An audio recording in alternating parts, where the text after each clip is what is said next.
বাবার সকল সম্পত্তির ভাগ বোন পাবে নাকি শুধু জমির ভাগ পাবে? খুব দরকারি একটি প্রশ্ন ভাই। আল্লাহ রাব্বুল আলামিন বাবা মায়ের সম্পদে ছেলেদের যেরকম অধিকার রেখেছেন, মেয়েদেরও কি রেখেছেন? অধিকার রেখেছেন। এই অধিকারটা শুধু জমি জমাতে না, সকল সম্পদে, এমনকি বাবার ঘর, বাবার আপনার আসবাবপত্র, ব্যবসা বাণিজ্য, কল কারখানা, দোকানপাট, ব্যাংক ব্যালেন্স যা আছে, এই সব কিছুর মূল্য নির্ধারণ করে সেখান থেকে আনুপাতিক হারে মেয়েদেরকে দিতে হবে। আমি প্রায় সময় বলার চেষ্টা করি, আমাদের দেশে বাবা বা মা মারা যাওয়ার পরে ভাই হিসাবে বোনের হক পাই পাই করে কোরআন বর্ণনা অনুযায়ী বুঝাই দিচ্ছেন, এরকম মায়ের পুত খুব কম আছে। আপনাদের মধ্যে কয়জন আছেন হাত তোলেন দেখি? বাবা মারা গেছে, মা মারা গেছে, বোনের হক বুঝাই দিচ্ছেন, হাত তোলেন দেখি কয়জন আছেন? দেখেন হাত কিন্তু উঠছে না।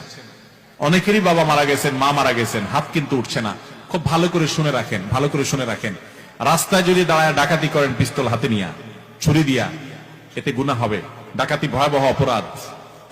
আপনি যদি চুরি করেন আর জন্য হক মেরে খান, এতে অপরাধ হবে। অন্যের হক মেরে খেলে যে অপরাধ হয়, ভালো করে শুনে রাখেন। বাবা মায়ের সম্পদ থেকে বোনকে যেভাবেই হোক বঞ্চিত করছেন, হক দেন নাই, অপরাধ তার চাইতে বেশি হবে। কেন বেশি হবে জানেন?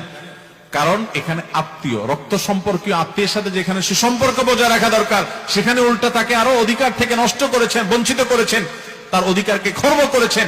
এর জন্য আপনার আল্লাহর কাছে জবাব দিয়ে আরো বেশি করতে হবে। এই দেশে ল্যান্ডের মালিকানা দেখবেন মেয়েদের নাম খুঁজে পাবেন না। আপনি কয়টা জমিতে মেয়েদের নাম পাবেন? দলিলে দেখবেন সব ছেলেদের নাম। ব্যাপারটা কি?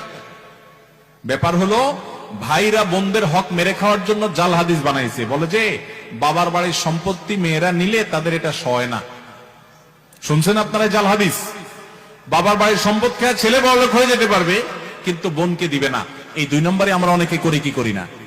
অনেকে আবার এটা করে না, একটা কৌশল করে। কৌশলটা আমি বলি। কৌশলটা হলো, ধরেন বাবা মারা গেছে, মা মারা গেছে, বোনদেরকে ডাকে ভাইরা। এটার নাম আমি দিছি বাটপার ভাই। এই বাটপার ভাইরা ডেকে বলে, এখন বোন দেখো, বাবা তো যা রেখে গেছে দেখছো, বাবার জন্য অনেক পয়সা করে আমি খরচ করা লাগছে, অসুখ বিসুখ ছিল, আর তোমাদেরকে তো বিয়ের সাথে দিছি, সামনেও দেখাশোনা করা লাগবে, বোন বাগিনা আসো। এখন তোমাদের তো এখানে কোরআন হাদিস অনুযায়ী আপনার হক আছে। মৌলভী সাহেব বলছে যেটা দিতে হবে, আল্লাহ কোরআনে বলছেন ফরিদাতুম মিনাল্লাহ, আল্লাহ নির্ধারণ, এটা দিতে হবে। এখন তোমরা কি বলো?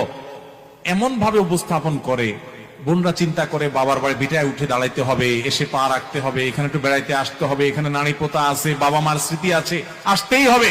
যদি ভাগে নিয়ে যাই, ভাই ভাবি তো আর তাকায়ও কথা বলবে না, তো দরকার হলেও বলে থাক ভাই, দেওয়া লাগবে না, আমরা খুশি। এই 2 নম্বরই করা হয় কি হয় না? মেয়েদের সাথে 2 নম্বরটা এখানে না, বাসর রাত থেকে শুরু হয়। বাসর রাতে ওই যে চলা অঙ্কের মোহর ধরে মেয়ের বাপরা বোকার মতো পায় না 10 টাকাও ধরে 10 লাখ টাকা। তো ছেলেও কম বাদ পান না। বাসর ঘরে যায় বউরে বলে, দেখো মোহর তো 10 লাখ ধরছে। যদি এস্টাবলিশ হতে পারো, জীবনের প্রথম যে জিনিস দেখতে পাবা সেটা হচ্ছে এই এস্টাবলিশ হওয়ার পরে ছেড়ে যাওয়া মানুষগুলো আবার লাইফে ফিরে আসবে। যারা অবহেলা করতো তারা আবার ভালোবাসতে